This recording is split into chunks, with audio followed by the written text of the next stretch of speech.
UP के मुख्यमंत्री योगी आदित्यनाथ बोले कि आत्मनिर्भर भारत की अर्थव्यवस्था को बढ़ाने वाले बजट का हम स्वागत करते हैं। समाज के प्रत्येक तबके, किसानों, युवाओं, महिलाओं के लिए एक प्रगतिशील बजट प्रस्तुत करने के लिए मैं प्रधानमंत्री का आभार व्यक्त करता हूं।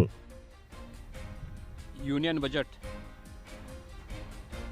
आज संसद में प्रस्तुत हुआ है।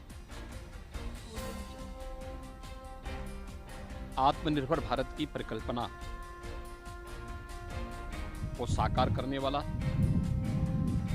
सर्वसमावेशी, प्रगतिशील और कोरोना कालखंड में आत्मनिर्भर भारत की अर्थव्यवस्था को दुनिया की सबसे बड़ी अर्थव्यवस्था के रूप में बढ़ाने वाला यूनियन बजट का हम स्वागत करते हैं। समाज के प्रत्येक तबके का, खासतौर पर किसानों, महिलाओं और युवाओं के लिए एक प्रगतिशील बजट प्रस्तुत करने के लिए हम आदरणीय प्रधानमंत्री जी का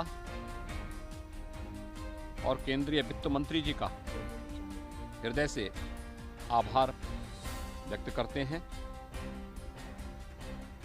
बजट में जो बहुत महत्वपूर्ण प्रावधान है, खासतौर पर एमएसपी के लिए, किसानों के उन्नयन और किसानों की आय को दोगुना करने के लक्ष्य को प्राप्त करने के लिए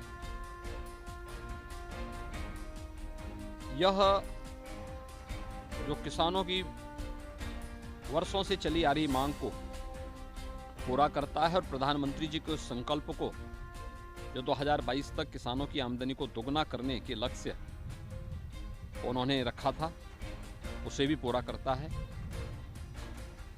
युवाओं के लिए 60 लाख नौकरियां, यह भारत के युवाओं को, और स्वाभाविक रूप से उत्तर प्रदेश देश की आबादी का सबसे बड़ा राज्य भी है और सबसे युवा राज्य भी है। उत्तर प्रदेश के युवाओं को इससे और भी आगे बढ़ने का अवसर मिलेगा। महिलाओं के सशक्तिकरण के लिए, उनके उन्नयन के लिए मिशन शक्ति के साथ साथ अनेक ऐसे कार्यक्रम प्रारंभ करने का प्रावधान इस बजट में है जो महिला सशक्तिकरण के लक्ष्य को प्राप्त करने में सहायक होगा। राज्यों को 50 वर्षों तक बिना ब्याज के ऋण की सुविधा उपलब्ध करवाने का प्रावधान,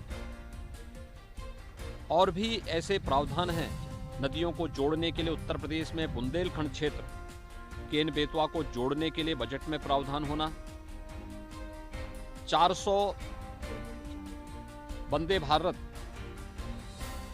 ट्रेन, एक्सप्रेस ट्रेन चलाने की घोषणा, यह आवागमन को और भी आसान करेगा। Infrastructure, road infrastructure, airport, cargo के निर्माण के लिए और भी अन्य हेल्थ इंफ्रास्ट्रक्चर के लिए विशेष प्रावधान होना, यह देश की अर्थव्यवस्था को एक नई ऊंचाइयां प्रदान करेगा।